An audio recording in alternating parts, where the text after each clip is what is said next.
Welcome all to another episode of Brews and Banter. Targo, what are you drinking today? I'm drinking mango cart today, Josh. Still got that pack rolling around in the fridge, so got to finish it up.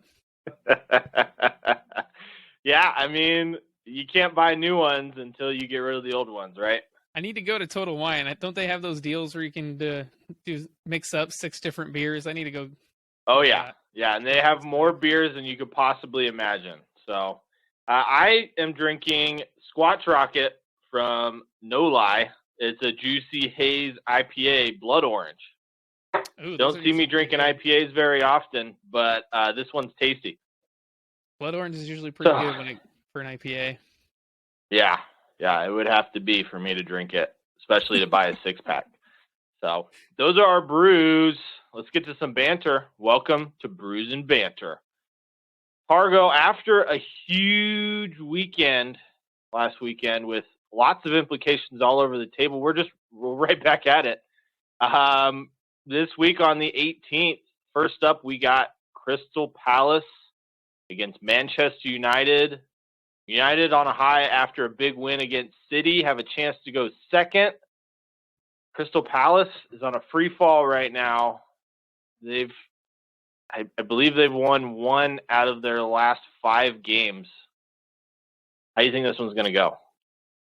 Yeah, the games, they keep coming, man. Big ones, too, this weekend. But Crystal Palace, Man United, man. This is going to be a tough one, I think, for Man United. It's at Selhurst Park, Crystal Palace's home stadium. So I think they could get a run for their money. But, man, I don't see how Man United don't come out with 3 points, the form they're in. I mean, they just beat Manchester City, albeit by a controversial goal to get going. Yeah, I just don't see it going any other way. Yeah, I mean, controversial or not, a result's a result. United are on fire right now. I mean, they're undefeated after the World Cup.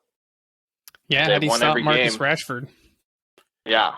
I don't think Palace has enough to stop them. I don't even think this one's really close. United, I mean, a win's a win, controversial or not. United has just got all that momentum. I think it's going to end somewhere around 3-1, 3-0. I think it'll be close. Palace are a good team. You know, they showed a good display against Chelsea at Stamford Bridge. So I think it'll be closer than that. Well, I hope so. And I hope Palace gives them some trouble, especially with the game on the weekend. But we'll get to that one in a second. Next up, we got 2 teams coming off huge losses. Manchester City against Tottenham at the Etihad. Again, both teams not looking great. Tottenham's, I mean, they've gone down 2-0 in 8 games now this season. And Manchester City, again, 5-8, 3 against Leeds. Not a good record for them. No, the goals for Holland have kind of dried up almost, it seems like, for a couple games here. But I just don't see this going any other way besides a City win. But again, Tottenham have been a bugaboo team for City, so it could go the other way. You know, Antonio Conte could get it right here against Man City. Maybe Tottenham don't have the slow start that we're used to seeing. But I don't know. I mean, they really need to come out the blocks faster, this Tottenham team. They need to get on the front foot because, man, they leave it for second half, and against these top teams, they can't come back from those deficits. I mean, it's hard as a team of Tottenham's caliber to go down that often, that many times, that early, and every single game have to overcome these deficits. It starts to wear on you after a while, and you know, I almost feel like the players are starting to turn on Antonio Conte. I don't think they're quite turning on Antonio Conte, but they definitely need to get a quicker start to these games. And the good news for them is Man City's defense has looked a little leaky this year. They're letting in goals, so that's a good sign for Harry Kane and Son and Kulusevski. Yeah. I mean, Brentford showed the way to play City. The way Tottenham plays, it plays right into their hands. This one could go either way. It's a huge game for both teams. If Tottenham lose, they could see Brighton and Fulham go above them. If City loses, you could see Newcastle and United potentially going above them. It's a huge game. That's a huge game for both teams. Yeah. Yeah. But I think personally, I'm going to go with a 2-2 draw. City going up 2, Tottenham coming back and tying. I think it's too important for Tottenham at this point. They're not going to lay down and just take it from City. So I was actually thinking a 1-1 draw. I think you're right. I think Tottenham battle through this one, get a point. City drop 2 points. So I definitely think you know how this game's going to go. It's going to be Man City with lots of possession and Tottenham looking on the counterattack. Yep. That's how this game's going to go. Yeah, and I think Tottenham might have 5 or 6 shots on goal the whole game. Maybe just shots in general. You don't need many though when you have a lethal striker like Harry Kane leading the way though. Yeah, and I mean he's putting 52% of his shots on target this season. I think he's got 15 goals this season. Yeah, 15 goals. But he does have 6 big chances missed this season. So, luck of the draw, see how clear of a chance he gets. Hopefully, Heung-min Son can pick up his act a little bit and get on the playing level of Harry Kane so that way they can pose a little bit more of a threat. I think you said it right there. Yeah, Son needs to step up. Yeah, I think he'll be the difference maker. If he can step up, Tottenham stand a chance. If he doesn't, I just think City probably at that point has too much for Tottenham. Yeah, he's been disappearing in games. Son. Yeah. All right.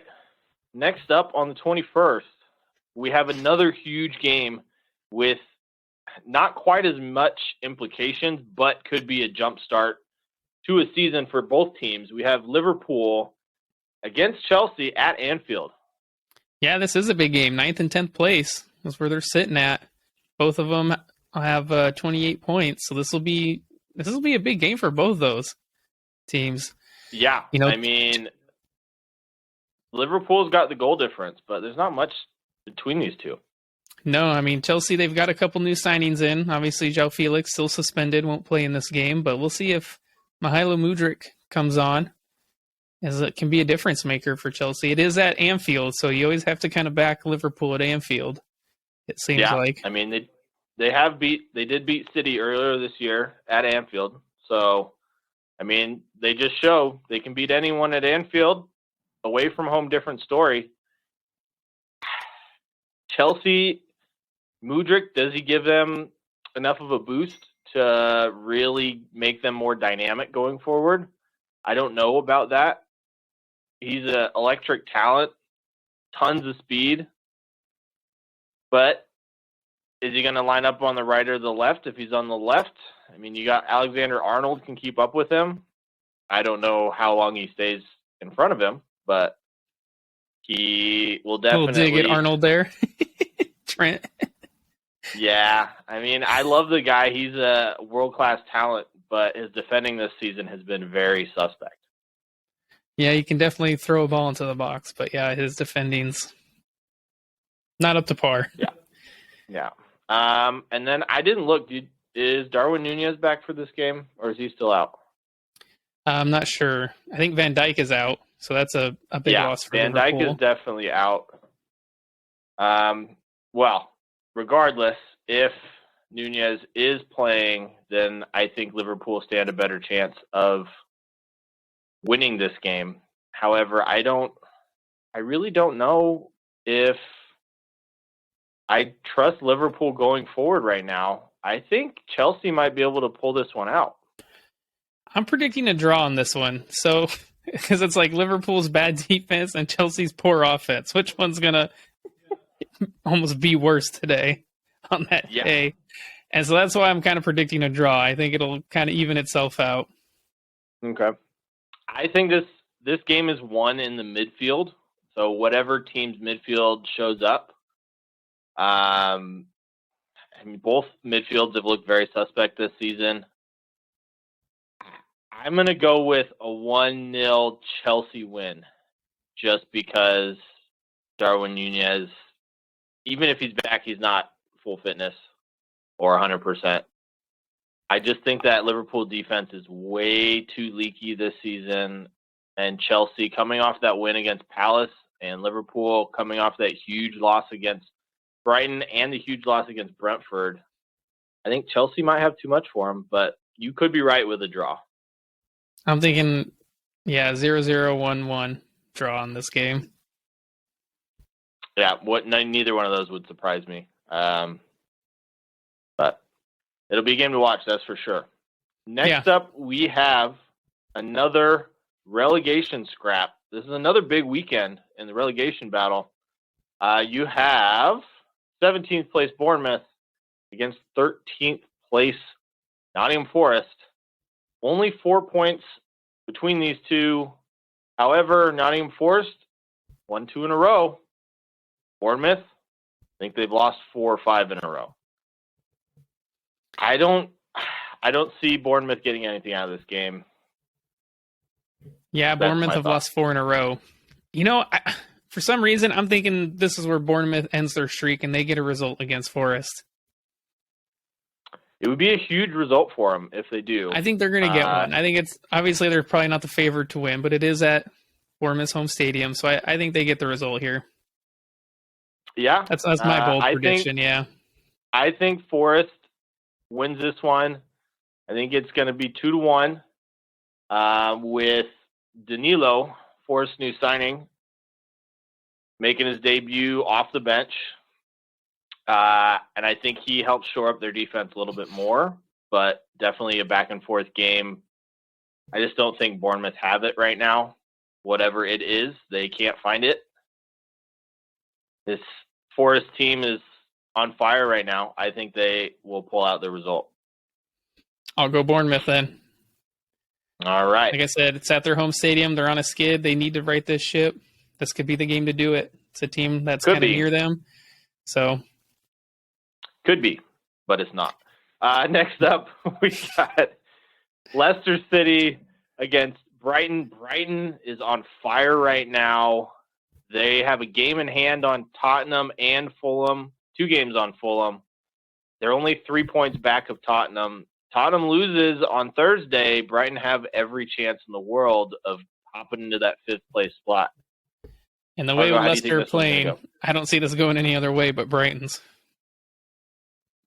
Yeah, even at, with Leicester City playing at home, I don't think they get any goals in this game. I think it's going to be similar to the Liverpool result for Brighton. I'm going to go with 4-0. I think this one's not going to be close at all. Yeah, Leicester, they're on a 4-game losing streak, so I wouldn't surprise me. Yeah. This could really put Brendan Rodgers in the hot seat even further. Hot seat. Yeah. Yeah, at this point, I think it's going to be between Frank Lampard, David Moyes, and Brendan Rodgers who gets fired first. But if Leicester loses this game by a big margin, you could probably see him walking out the door. Yeah, I mean, Brighton, they're flying high, man. They just come off that win to Liverpool, so feel for Leicester. Yeah, this would be a really bad time for anybody at the bottom of the table to play Brighton. But, I mean, there is drama behind the scenes for Brighton. I mean, Leandro Trossard said he will never play for the club again, or at least his agent did. It doesn't seem to bother them going forward, as we could see against Liverpool. No, but I mean, he was there, before he's kind of sounds like he's leaving. He's their top goal scorer this season. Yeah, he's got 7. He's definitely had a big impact on that team. Let's see, he's got huge 7 impact. goals and 2 assists in 16 games. Mm-hmm. So they're going to miss him. Brighton seems, I think. Yeah. I mean, you might be right. Especially if they get some injuries to some key players. Yeah. Yeah. I mean, at this point, it's very similar to Arsenal being without Gabriel Jesus. Hasn't affected Arsenal, hasn't affected Brighton. Will it be a problem going forward? We'll see. But Like I think Brighton. I was gonna say, I feel like it's almost not quite as bad for Brighton if they lose Trossard versus Jesus for Arsenal. I mean, that's a huge gulf in class there and skill. It's definitely a blow for Brighton, but they've got some other players stepping up. McAllister after this World Cup's looking amazing. Matoma, Pascal Gross, Sully March. So they still got some really good players in that Brighton team. Yeah, young Ferguson, he's got 2 goals and 2 assists in his 4 games. Looking like that's a man a goal and and assist every game. That's great to have. Yeah, he's been on fire. Pascal Gross is on fire too. 6 goals and 3 assists this season. He's their big creator as well. I mean, 8 big chances, 28 long balls. That's a lot for a team of Brighton's caliber. Yeah, I think they're still standing on the roof as far as their ceiling goes when this game is done. Them and Brentford, yeah. Yeah. Next up, we have Southampton against Aston Villa. Aston Villa coming off a win against Everton, or Leeds. Southampton coming off a win against Everton. Southampton looking like that City victory in the Carabao Cup has lifted them off of the bottom of the table, at least enough to make a fight out of it. Villa they're slowly putting together some results. I don't know if there's anything that separates these two in this game. I think I agree with you. This one, I was thinking, man, does Villa get the win? Unai Emery's been kind of on a roll here, but the way Southampton are playing, they're playing like a new team, beating City, beating Everton. Coming back in that game against Everton from 1-0 down to come back and win 2-1. So I think at Southampton, they're showing they got some fight in them, and I think they get a point here. Yeah, I think it's a tight affair. I think I'm going to go 1-1. Yeah, I don't think Villa has enough to get past Southampton right now, but I don't think Southampton has enough to get past Aston Villa as well. This one's going to be a close one. Yeah, I'm agreeing with you on that one. Yeah. If Southampton can pull out a win here, it'll be huge for them. Could potentially get them off the bottom and out of the relegation zone, depending on how other results go. Yeah, that'd be huge for them. Speaking of huge games and how the results go around them, next up we got West Ham against Everton. These two teams should not be where they're at, sitting at 18th and 19th respectively. They're tied on points. They're not playing well. No, they're not. I don't know who to pick in this one either. I think I want to go with Everton just because the way they played against Southampton that first half, they played really well. They got the goal. They had chances. West Ham, that loss to Wolves, they also had a couple chances, but, maybe if Scamacca comes back into that team, I know he came off the bench. He was still battling a little injury. Mm-hmm. But I think Scamacca for West Ham could be the difference maker for that team if he can be fit and get a good run of form going. Yeah. I think as well that West Ham might have enough just because it's at the London Stadium to pull this one out. However, Everton have been scoring in almost every game they've played. West Ham has not. So that right there might be the difference maker for Everton. I'm still going to go with a 2-1 win for West Ham. Well, I know you say they're not scoring, but they both have 15 goals. Yeah, and similar goals. So they're scoring the same amount. Yeah, and they're letting in almost the exact same amount. Yep, Everton have let in one more goal. So yeah, it could be a draw. Honestly, this could end in a draw. I think that's what I'll go. I agree that it's going to be close. I think one team might have enough to get a victory, so I'm going to pick West Ham in this one. But again, you might be right. You might be right. Next up. I usually am when it comes to your decisions. Next up, we got Crystal Palace against Newcastle. Fresh off play in Manchester United, Palace go up against another top 4 side. This is a rough week for Crystal Palace. Schedule for them, yeah. Chelsea, Man United, then Newcastle. Ouch. Yeah, in 7 days. Yeah, I think this one will be low scoring just because it's a Newcastle game. I don't think Newcastle lets in a goal. Like, that defense is too good. Palace lost to Chelsea 1-0. They play United midweek. Newcastle beat Fulham, which might end up being a huge result for them. Alexander Isak, does he come back and play a full 90 minutes? I mean, he seems to be the one that's going to score all their goals this season.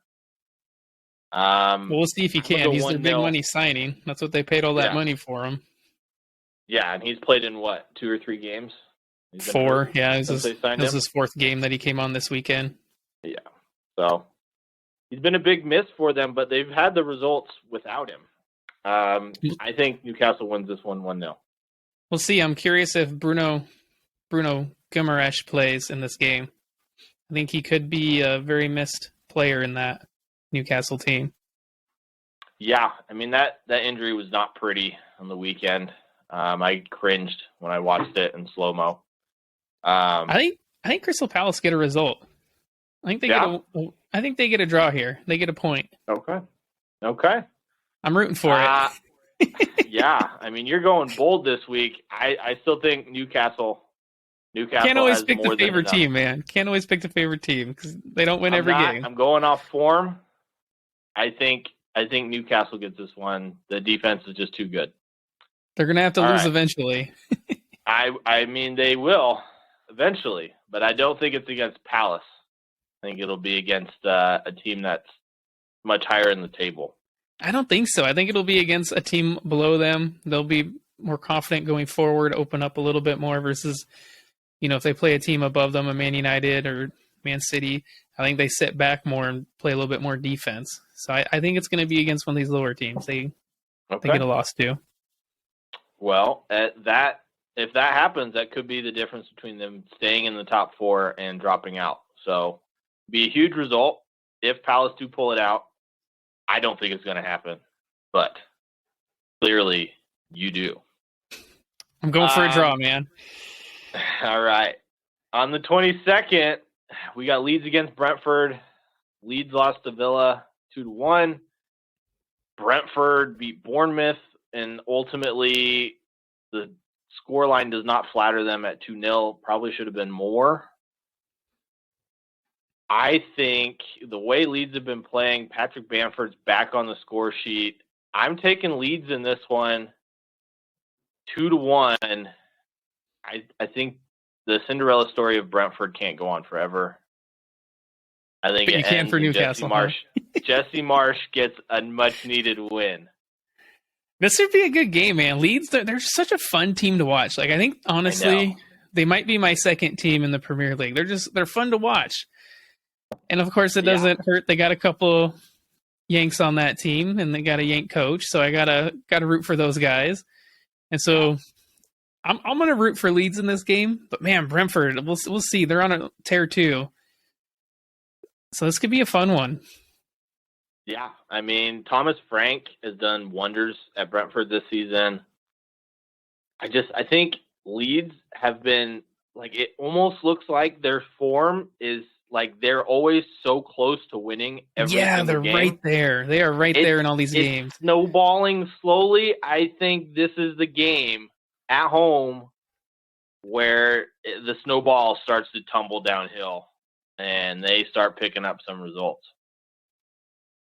So a good snowball, not a bad one. Snowball uphill, up the table. Up the table, down the hill. Next up on the 22nd, we have probably a much easier game for Manchester City. However, by the time they play this game, they could potentially be all the way down in 4th. Because of Arsenal and Man United playing later in the day, yep. later in the day. United play earlier in the week, depending on how the Tottenham result goes, with Newcastle playing the day before. I mean, what a fall from grace if that happens. But they play Wolves. This game starts and ends before the Arsenal-Manchester United game, so both teams will know the result by the time it happens. City's off of a bad loss to United. How do they respond? They play Tottenham midweek. Tottenham could go either way. This one, Wolves just off a win against West Ham. They seem to give City trouble whenever they play them. Do they have enough this time? I'm going to go with a draw. I'll go with a City win. I'll say Wolves don't have enough this time. You know, they're getting their groove back, which is great for them. They're starting to get some wins. Mm-hmm. They're playing better. You know, they got a couple new signings in this January, but against this City team, I don't quite see it yet. I think this is a little bit of a step back. But I think with Wolves, it's 2 steps forward and only 1 step back, which is good for them and will hopefully boost them up the table. Okay. Yeah, I think it's a draw. I'm going to go 1-1. I think Wolves frustrate City. And I think City are just a team that's not in form right now. Unless they beat Tottenham. I think I want to say a 2-0 or 3-0 to City. Okay. I'll say 2. Okay. Is Haaland getting both of those? I'm going to say Haaland, and man, Foden could really use a goal right now. Yeah. He was in stellar form before the World Cup, but since then he has not done a whole lot. So I hope Foden gets a goal, but I think it might be maybe a Riyad Mahrez. I mean, you might be onto something. Mahrez has actually been in great form since the World Cup. I think I'm going to go with a De Bruyne goal and someone in Wolves midfield, probably a Ruben Neves goal for Wolves. All right. And then that brings us to the biggest game of the weekend. Manchester United and Arsenal at the Emirates. Both teams on a high. Both teams, I mean, Man United just seem to not be able to lose right now. They just seem to win out of whatever is thrown at them. And Arsenal, well, I mean, they've dominated pretty much everyone they've played this season. The first time they met, United won 3-2. However, VAR highly impacted that one, as it seems to for most of the Arsenal games where decisions don't go their way. This one is going to be hard to call. So yeah, kind of going back what you said, these are 2 teams both in great form. Man United are flying. Arsenal are sitting top of the table. It's at the Emirates. You know, it was a close game last time. I kind of think this game will go similar to the United City game. I think Arsenal will have possession, and United will look to counter on the break for their goals. But I think Arsenal might get a win here. They need it. This is a big game for them. They're going to be a little upset about how it played out at Old Trafford in the first game, losing to Man United. So I think Arsenal will come back with a win on this one. Yeah. I mean, United are hot. Rashford's on fire. Bruno is quietly having a great season. Odegaard's on fire. Saka's on fire. Yeah, Emile Smith-Rowe back. I think this one goes down to the wire. I am going to, because Arsenal are at home, I'm going to go with an Arsenal win. I think it's going to be 2-1. I'm going to go with Emile Smith-Rowe as the winner. I was going to say 2-1 as well. Get out of my head, Martinelli and Nketiah goal. Okay. Nketiah. I think this matchup will probably be won on United's left and Arsenal's right, with Rashford and Shaw versus White and Saka. Whoever wins that Shaw's battle... been playing more of a center back here lately. It'll be probably, Malacia? Yeah. It'll probably be So- him on the left back role. Okay. Well, then if it ends up being Malacia, I mean, we'll see how Ten Hag sets up the team against Arsenal. If it's very similar to the City game, then you were right. But yeah, it's either way, no matter who starts on the left flank for United, I think this one comes down to that side of the field and which set of players have a better game. Because this one is going to be tight. It's going to be exciting. It'll be very back and forth. You might be right with Arsenal having the majority of the possession. But United are so good on the counterattack. They don't need many chances. No. Yeah. I think this one's tight, and it goes to the wire. But because Arsenal are at home, they're unbeaten at home this season, I think they win this one. The crowd putting them over the top. All right. Well, we hope so. That's for sure. We certainly hope so. Next up on the 23rd, the last game of the week in the Premier League, we have Fulham against Tottenham. This one, as far as Europa League places, could have a huge impact. Yeah, it could. Fulham are in 6th, Tottenham are in 5th. So this will be a good game. Tottenham's just currently only 2 points ahead. We'll see where they're at by the time this game rolls around as they play. But I think maybe Fulham could get a result. But I also think Tottenham could bounce back. This one's a tough one. Yeah, Fulham are just in great form right now. They beat Chelsea here last week. They had a tough loss to Newcastle, losing in the 89th minute. So I mean, they're keeping up there with the top teams. Fulham. Yeah, and with Mitrovic back, they just look better than they did before. I think this comes down to how well Tottenham's defense can deal with Mitrovic, because I think it comes down to how Tottenham start the game, man. They need to start these games better. If they can start, these first halves like they were playing in the second half, then they shouldn't have a problem beating Fulham. But they're not playing like that. No. And I mean, this one could also come down to what happens on Thursday against City. If Tottenham loses, I don't know if they really are going to be up for this one. Losing two big games back to back be tough. I think if they lose both of those, I think they do bounce back. But I don't know. This one's a tough one. If you had to force me to say a result, I'd say 2-1 to Tottenham. Okay. I think Fulham, I think they get a faster start than Tottenham because, Tottenham done it all season. I think Mitrovic causes their defense a lot of trouble. I'm going to go with a Fulham win, 1-0. A 1-0, all right.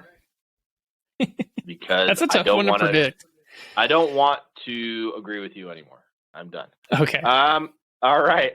Next up, we have the return of the German Bundesliga. About time. Premier League's been so exciting, no one really noticed that the Bundesliga has been gone for 2 months. Except for people in Germany.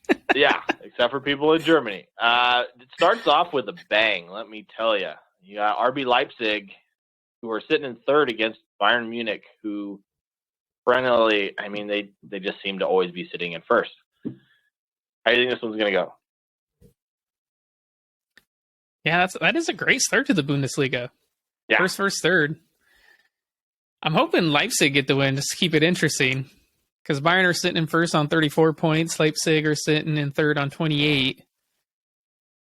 So that'd bump them up to 31 points, just 3 points behind Bayern. So I'm hoping for a Leipzig win just to keep the title race interesting. But it's hard to bet against Bayern Munich in the Bundesliga. Yeah, it really is. It really is. Especially when they've only lost one game. Yeah. That Leipzig team is young. They're fast. And they're fun to watch, let me tell you. They are. So if you get a chance to watch this game, do it and let us know what you think, because I love watching Leipzig play. I think this one will probably end in a draw because everybody's coming back. And it's the first game. Yeah, that's the other hard part. These teams haven't played since before the World Cup, so Yeah. I don't think that form before the World Cup really means anything. Even sure. Yeah. I mean, after the World Cup, it's still even the players who played in the World Cup have had at least a month, if not month and a half off. It's a long time in football. Usually you don't even get that much for the summer.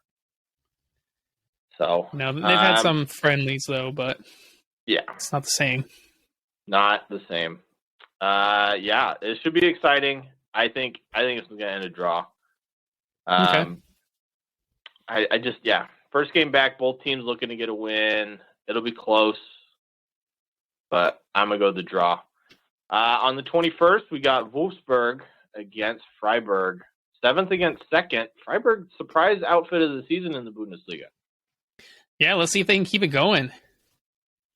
Yeah, they're fun to watch. They do, and then like you say, if Bayern Munich drop points, that'll make the title race interesting. Yeah, and you know how much we love interesting title races. Hopefully the Premier League won't be as interesting, but you only want it interesting when it's not your team at the top. Right. I like big gaps, lots of points ahead in the Premier League for Arsenal. It makes me feel good on the inside and not woozy. No, that's when we start rooting for those teams in the relegation zone, hoping for a good fight there. Right. I mean, it's a great one this season.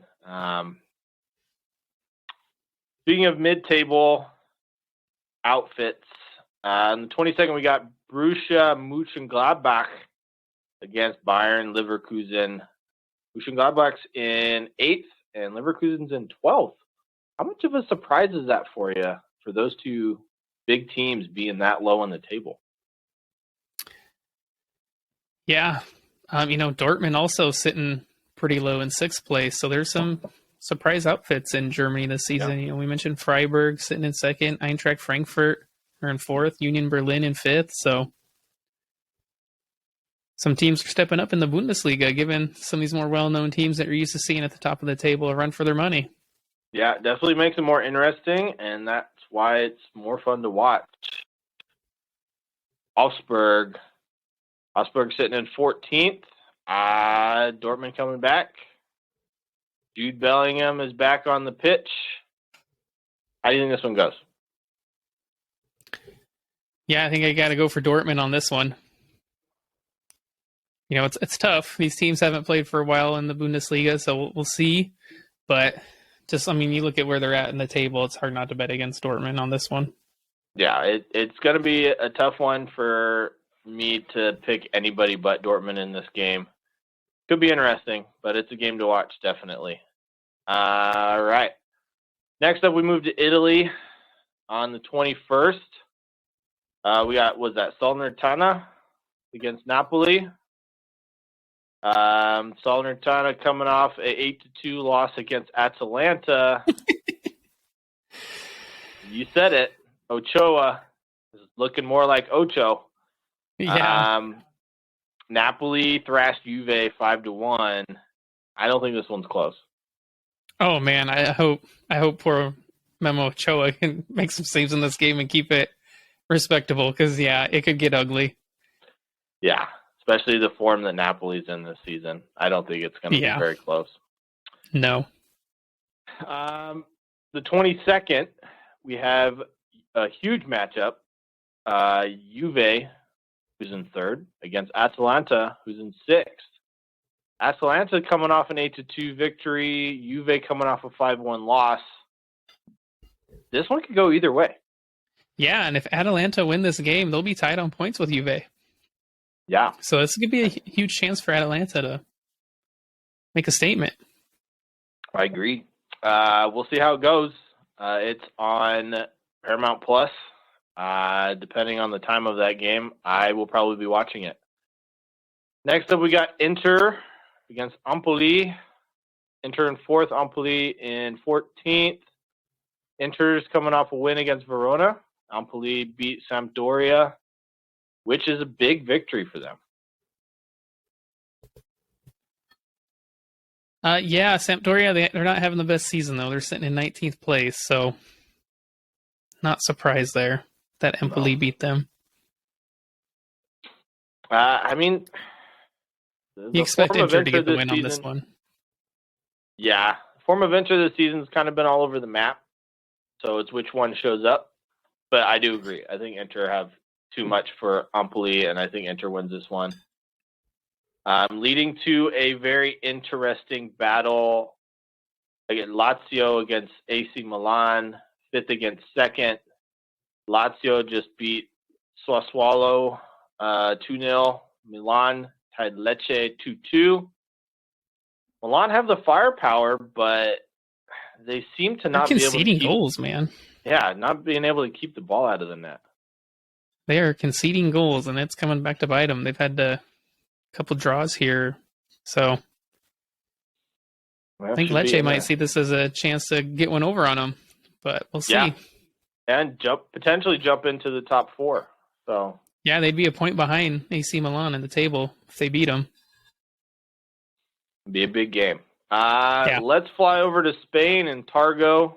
Let me know what's going on in Spain this week. So Saturday, January 21st, we have Atletico Madrid. We're playing Valladolid. So Atletico, they're coming off a 1-1 draw against Almeria, and Valladolid just lost to Rayo Vallecano 1-0. And so I expect Atletico to get the result in this match.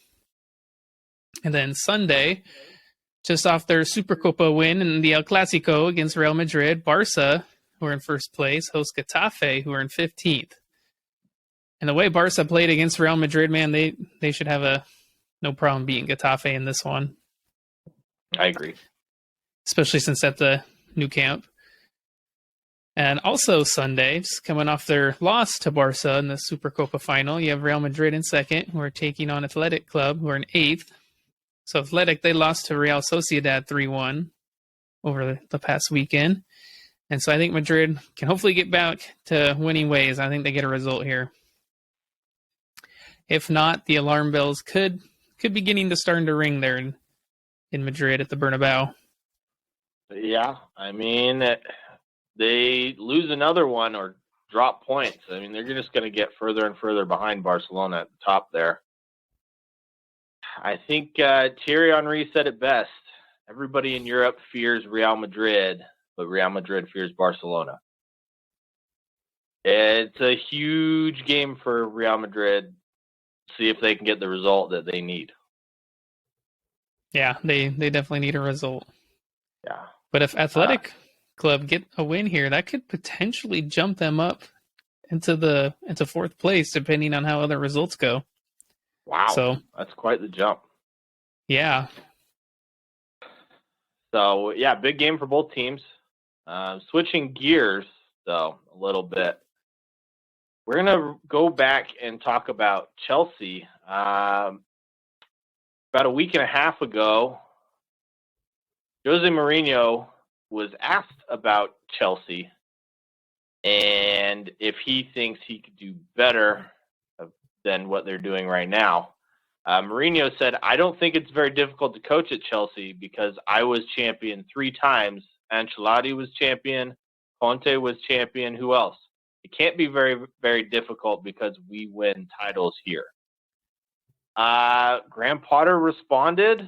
He said, it is the most difficult job in the world because of the constant change going on around the club from top to bottom and the expectations that come with managing such a big club. I understand Graham Potter. This is his first big club he's managed. Mourinho is a serial winner. But, you know, is Graham Potter onto something? And is Mourinho just blowing smoke up his ass?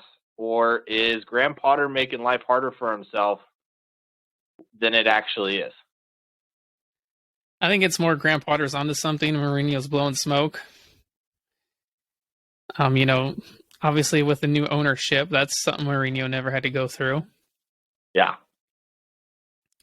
And, you know, Potter, he didn't come in at the start of a season. He's coming in mid-season. So I could see if these comments were being made, if maybe Potter had the whole, you know, beginning of summer and to do the transfer window. in summer and then to get his players going at the beginning of the season. But he's coming in mid-season, another coach's players. He's dealing with loads of injuries. They're, arguably their starting goalkeeper, Eduard Mendy, Christian Pulisic, hurt, Raheem Sterling, N'Golo Kante, Reece James. Fofana's out injury. They spent a bunch of money on him from Leicester. Ben Chilwell, Armando Broja, Ruben Loftus-Cheek. I mean, that's a starting lineup almost. Yeah. I mean, it's got to be hard to be Graham Potter right now because I think he's put in a bad spot with all these injuries. Granted, they've spent so much money already and apparently want to get 2 more players in. I think I'm going to go with Mourinho on this one, though. When you have an unlimited checkbook, it's not hard to get the players you want in with a Todd Bowley willing to spend whatever amount of money that you want. You'll go and get whatever players you want. If this team is fully healthy, I think they do a lot better if they're fully healthy. However, I don't think the tactics that Graham Potter is using really suits what he has right now. So I would disagree with you for sure.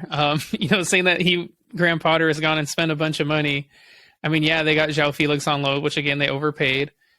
Mihailo Mudryk, they kind of hijacked that deal from Arsenal, and again, I feel like they overpaid. But those are his only 2 signings, so how can you say he's spent a bunch of money? He hasn't. Those are all Thomas Tuchel's in the summer. I mean, he's got Badiashile, 2 again, more. A young defender, more for the future, not for the right now. I mean, I personally think it was more for defensive cover because of injuries. I mean, it's a world-class squad.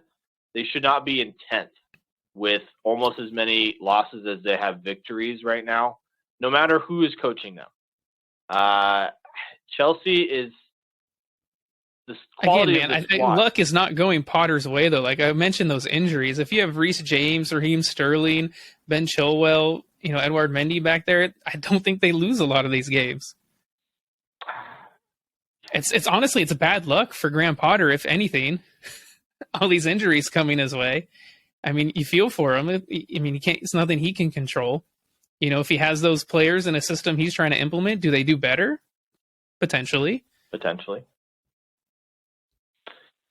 Yeah, it's hard for me, right? Because I don't usually agree with Jose Mourinho. I think he is a old crackpot that says things to wind people up. And I do feel bad for Graham Potter. I don't think the job is easy. I don't think it's the most difficult job in the world. I mean, for me, I almost want to say it is the most difficult job in the world. Look how many managers they go through. And then look at right now, Graham Potter is getting, the shaft. People are calling potentially for his job, and he hasn't even been there or brought in any players that he wants. Yeah. How's that not fair? I mean, you got to give a manager time. Like I said, if maybe he started at the beginning of the year and was able to bring in at the beginning of the season, and bring in players he wanted, then he definitely more blame could be on his shoulders. But how can you blame a guy who's brought in a handful of players in the January transfer window? Yeah, I mean, he hasn't had a full season. He hasn't had a summer to work with his players. You know how difficult it is for a new manager to come in and switch systems around. Yeah, I do agree in the sense that it's too early to judge Graham Potter. I do hope that they give him much more time, at least a whole nother season. Time will tell to see who was right in this. But at the very moment, right now, I have to kind of lean a little bit more Mourinho's way. I don't think either one is right, but no way. That's just my opinion. I would say his job right now is probably the hardest in the world with the injuries he's dealing with and the players he has. Yeah. Well, we'll see. Time will tell for Graham Potter. Todd Bowley came out recently and said that they should do a salary cap structure in the Premier League. Jesse Marsch seems to agree with him. I mean, they do it in Spain. Do you think they should do it in England? They do it in Spain? Yeah. Can you tell that they do it in Spain? I mean, it's the only reason why Barcelona have so many players but can't register them as soon as they sign them. And yet they're still in what place in La Liga? Yeah, they're in first. Yeah, and they still seem to spend hundreds of millions of pounds. There's always going to be loopholes. Transfer window. I don't get it. I mean, there's always going to be loopholes. Like, even look at financial fair play now. It's a joke. I mean, Chelsea have spent $500 million in 6 months. You know, they just spent another 100 on Mihailo Mudryk, and the way they get around it is they sign him to an 8.5-year deal. That's why it's something we've never heard of, and that's how they can spread the money out over several years. Yeah, I mean, I don't think the Premier League would do well with a salary cap. I think it would just limit the teams at the bottom, and the teams that make a lot of money at the top the gulf would just be much more enormous. Well, I don't think that's the intention. I think the intention, for example, is to have it more like the NFL in the United States, where each team is allotted so much money. And that's, in kind of a term, makes it more fair for each team to have a chance to win. Yeah. I mean, that's what they're getting at. I think that's what their idea is behind it. But then you're punishing, teams that are a lot more popular and bring in more revenue. Yeah. I mean, that might be the intention. I just was going with the way that it is in Spain. I mean, you got two Americans saying it, so I'm guessing they're not thinking about Spain. No. But that's also why it hasn't really been done in football. Or soccer. I mean, American football does it.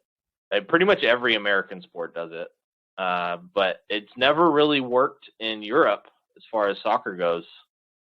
I don't think it's a good idea. Financial fair play is already a joke, and that's just going to make it even more ridiculous.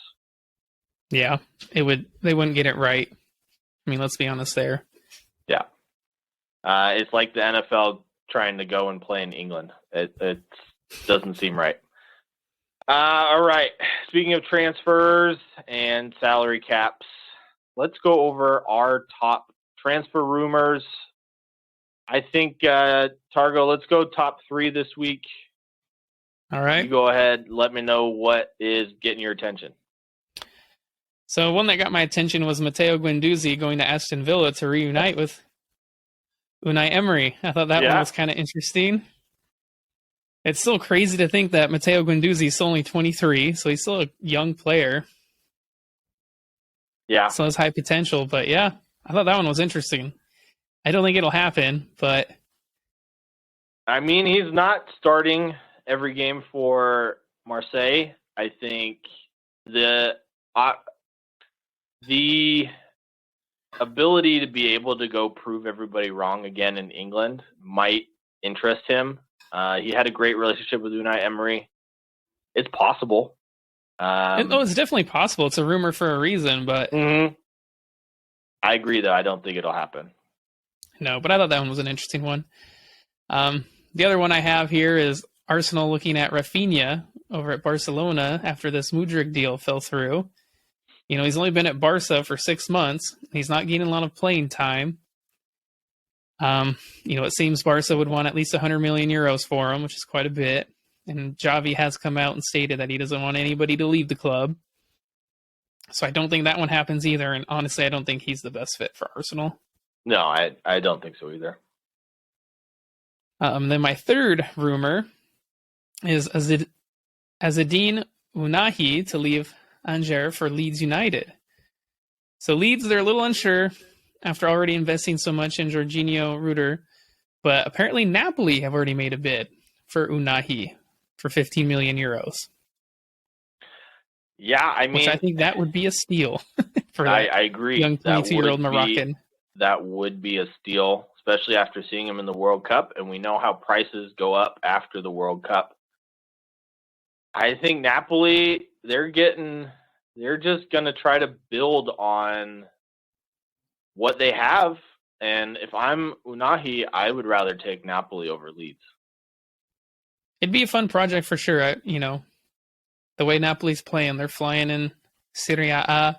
They're probably going to be flying here in the Champions League as well. So it'd be a fun project for him for sure. Whether he gets Yeah. much playing time, that's the big question. Yeah. I think if he goes to Leeds, he definitely gets the playing time. That's for sure. All right. Well, let's get into mine. Let's hear them. One of them is gonna match up perfectly with one of yours and make it very interesting. All right. First off, we got Lionel Messi to Al Hilal for the world's largest contract at $299 million a year. I don't think this happens, but that is an insane amount of money. And just to let the listeners know, Al Hilal is the big rival to Al Nassr, where Cristiano Ronaldo just joined. Mm-hmm. Go figure. So yeah, I don't think it's going to happen, but it is an insane amount of money and will completely dwarf Cristiano Ronaldo's contract, which is nuts. Speak of financial fair play. Yeah, no, they don't have it over in Saudi Arabia, but whatever. All right, next up, this is the one. All right, Leandro Trossard. The agent released a statement saying he won't sign a new contract or play again for Brighton. Arsenal, Spurs, Chelsea, Newcastle, and United are all interested. Spurs apparently put in a $12 million bid today. However, how interesting would that be if Guendouzi goes to Villa and Trossard goes to Arsenal and they match up again? Oh, how the turntable! I almost don't want him, man. He's been good in the Premier League. His stats are showing that. But, man, the attitude he's having with his whole wanting to leave Brighton, I don't like it. No. Get him over to Spurs. Him and Richarlison can go fight in training every day. Speaking of Brighton, apparently they're interested in signing the 2021 MLS Golden Boot winner, Tati Castellanos, on loan, which, I mean, if he performs like he does in the MLS, would be a great deal for them. Yeah. And those are the rumors I have. This next one's not really a transfer rumor. I just thought it was funny. Yusufa Mukuku's actual age apparently is 22, not 18, after documents were given to the media by his stepfather saying he was born in 2000, not 2004. Dortmund are looking to tie him to another contract with 6 months left on his deal. How much does that affect his transfer fee if he's actually 22 and not 18? That's crazy, man. How do they not know his actual age? That one was a funny one when I saw that too. I was like, what? Yeah. We've been topping him to be one of these next great youngsters, but he's still young at 22. Yeah. But 4 years is quite a bit. That's a big jump there. Yeah, it's a big jump. Whether it's true or not, it'll be interesting to see what happens next in his career, but time will tell. Yeah. All right. Now we've hit the midway point of the Premier League season. Let's go through a list our top 3 players so far this season. Targo, there's so many to choose from. So many, man. So many. If you can, give me I'll try. Your top 3. I'll try. It's tough. Like I know someone's going to be like, well, why didn't you pick this person? Why didn't you pick them? I probably could have. There's so many good ones. But honestly, I think one of the top steals this season was Casemiro to Man United from Real Madrid. I think he has improved that team tremendously. He's been playing fantastic as that defensive midfielder. He's played in 15 matches. He's even got a couple goals, 3 assists. But as we know, that's not where a majority of his work gets done. It's on the defensive end, and he has been a rock for Manchester United back there. Yeah, a few fun stats for you. He's played 15 Premier League games for United. They've won 11 of them. They've only conceded 8 goals. He's got 88 recoveries and 92 duels won. So you're right. Yeah,